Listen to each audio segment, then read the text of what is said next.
What's up, guys? It's Dr. Bueller. We are cracking open the Republic of Plato. Here is the PDF that has been shared with you from Alan Bloom. There's also a really good interpretation on Perseus Tufts.edu. And I encourage you to skip the preface, although it's good. Skip the preface to the second edition. And we're going to move right on down to Plato himself. Best way to start Plato is just to start Plato.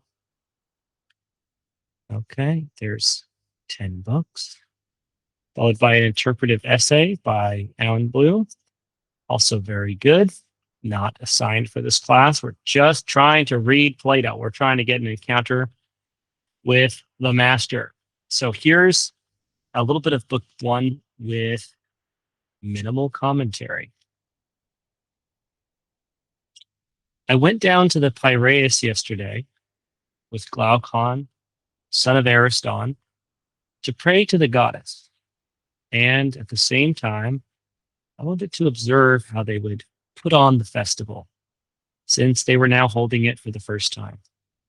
Legend says he wrote this sentence 7 times or 9 times, different drafts, trying out different variations. He wanted to perfectly encapsulate all of the major themes in one sentence. And he did so. For our purposes, we can't pull out everything. We could spend maybe a day, 2 days on this sentence, but we're going to just look at the phrase with Glaucon. This is a book about I with Glaucon, Socrates with his friend. It's a book about philosophy born out of friendship, born out of love. Indeed, the love that one person can have for another when they are both seeking wisdom, and the love that can seek wisdom in community and build a community where one did not exist, where there was simply partygoers, or where there was maybe a rivalry and competition. So witness, philosophy is about witness. It's about having someone, I know this is an online class, having someone you can be with, to go to pray together, to observe festivals together, and to judge, to make commentary about movies that you see together, to have conversations together, and to travel together. This is where philosophy starts. And without the love that Socrates has for Glaucon and the common pursuit of virtue, there's no republic and there's really no philosophy. Now, in my opinion, the procession of the native inhabitants was fine, but the one the Thracians conducted was no less fitting a show. After we had prayed and looked on, we went off toward town. Socrates is cosmopolitan enough to not just automatically side with the Athenians. Indeed, his citizenship is perhaps in heaven. He can admire Thrace, which is a neighboring city-state in Greece, as much as he admires Athens, which is his own home team, so to speak. Catching sight of us from afar as we were pressing homewards, Polemarchus, son of Cephalus, ordered his slave boy to run after us and order us to wait for him. The boy took hold of my cloak from behind and said, "Polemarchus orders you to wait."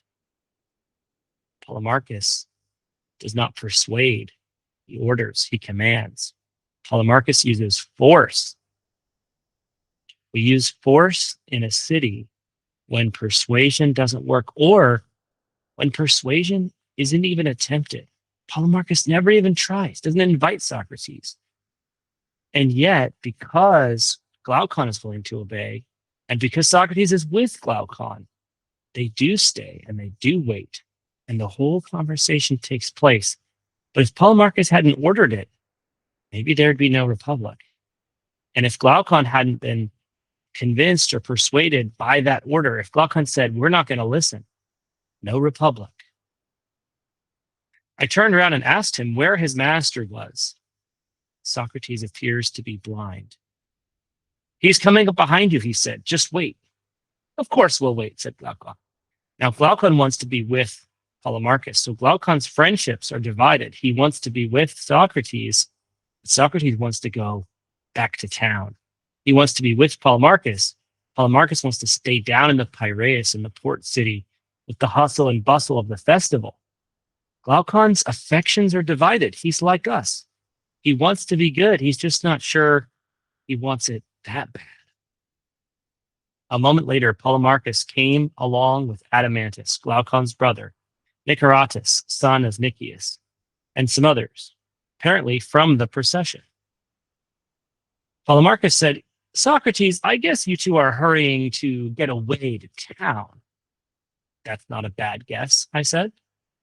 Well, he said, do you see how many of us there are? An implicit threat. Of course. Well, then, he said, either prove stronger than these men or stay here.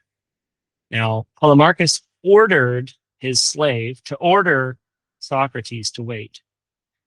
Didn't ask, didn't persuade. And here he's threatening. So he knows two things, demands and threats. He doesn't know anything about persuasion. We'll see if philosophy can help him to become more conversational, more open to respecting the freedom of the other person. But for now, he's a warlike, he's a warrior, he's a general, he's a soldier. We can force you to do it. Socrates introduces another possibility into the city, one that Adeimantus, maybe even Glaucon, hadn't considered. Isn't there another possibility? I said, our persuading you that you must let us go? Could you really persuade, he said, if we don't listen? We don't hear Socrates' response. Glaucon interrupts. There's no way, said Glaucon. Glaucon's eager to be with Polemarchus. But Socrates only wants to be with Glaucon. So Socrates will stay. Polemarchus follows up. Well then, think it over, bearing in mind we won't listen. We're not going to listen to your arguments. Oh boy, but he is going to listen to a lot of arguments by the end of this book. Then Adeimantus said, is it possible you don't know that at sunset there will be a torch race on horseback for the goddess? Adeimantus is willing to try, not quite persuasion yet, but trickery, seduction, attraction. He's trying marketing, advertising. Do you want to see a cool thing? It's not quite persuasion, but it's better than force. On horseback, I said. This is Socrates talking again. Well, that is novel. Will they hold torches and pass them one to another while racing the horses? Or what do you mean? That's it, said Polemarchus. And besides, they'll put on an all-night festival that will be worth seeing. We'll get up after dinner and go to see it. There we'll be together with many of the young men, and we'll talk. So stay and do as I tell you. Polemarchus is influenced by Adeimantus' attempt at attraction. And he says, yeah, there'll be a festival or a torch race, which is kind of new and cool. There's also going to be a dinner. And then he finally gets around to the one thing Socrates cares about, and that is talking with promising young men. Glaucon said, it seems we must stay. And Socrates, who wants to be with Glaucon, says, well, if it is so resolved, that's how we must act.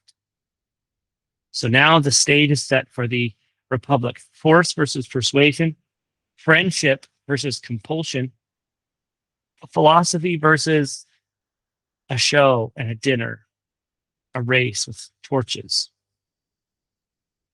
Philosophy is that which seeks and strives toward the divine, up towards the gods, up towards where Athena lives in Athens, not down where the festival of Bendis is in the Piraeus. And yet we're human beings and we live in the city and we don't live with the gods. And so we have to get along with the people and the friends that we actually have. And so it is resolved. The first vote, not the last vote, but the first vote of the city. The republic itself is being built out of these men. Then we went to Polemarchus's home. There we found Lysias and Euthydemus. Euthydemus. You can try your best with these Greek words. Euthymidius, Polemarchus's brothers, and in addition, Thrasymachus, the Chalcedonian, and Charmantides, the Paeanian, and Cleitophon, the son of Aristonymus. Cephalus, Polemarchus's father, was also at home, and he seemed very old to me, for I had not seen him for some time. So we're going to talk about Cephalus in the next section here, but this is the beginning and the foundation of the Republic.